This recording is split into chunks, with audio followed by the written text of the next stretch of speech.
సుందరాయ శుభాంగాయ మంగళాయ మహోజసే సింహశైల నివాసాయ శ్రీ నృసింహాయ మంగళం. శ్రీ శ్రీ శ్రీ వరాహలక్ష్మీ నృసింహస్వామి వారి సన్నిధానంలో జ్యేష్ఠ శుద్ధ ఏకాదశి శుక్రవారం, హస్త నక్షత్రం, జూన్ 6వ తారీఖు యథావిధిగా 4 గంటల నుంచి 4:30 గంటల వరకు సుప్రభాత సేవ. సుప్రభాత సేవలో భాగస్వాములు కాగోరు వారు దానికి తగిన రుసుము చెల్లించి సంప్రదాయ వస్త్రధారణతో పరిమిత సంఖ్యలో భాగస్వాములు కావచ్చు. 4:30 గంటల నుంచి 6:30 గంటల వరకు ప్రాతరారాధన. ప్రాతరారాధనలో భాగస్వాములు కాగోరు వారు దానికి తగిన రుసుము చెల్లించి సంప్రదాయ వస్త్రధారణతో పరిమిత సంఖ్యలో భాగస్వాములు కావచ్చు.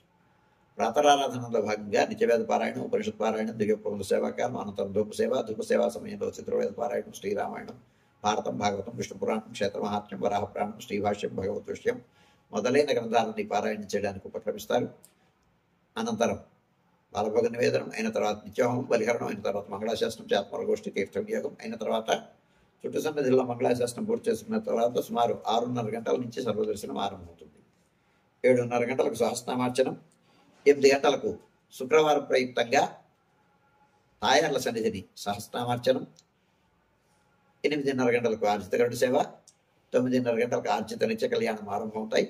ఆయా సేవల్లో భాగస్వాములు కాగోరు వారు ఆయా సేవలకు తగిన రుసుము చెల్లించి సంప్రదాయ వస్త్రధారణతో పరిమిత సంఖ్యలో భాగస్వాములు కావచ్చు. 11:30 గంటల నుంచి 12:15 గంటల వరకు రాజభోగ నివేదనం, మహానివేదనం.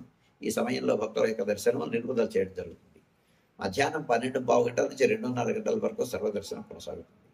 మధ్యాహ్నం 2:30 గంటల నుంచి 3 గంటల వరకు మధ్యాహ్న విరామం.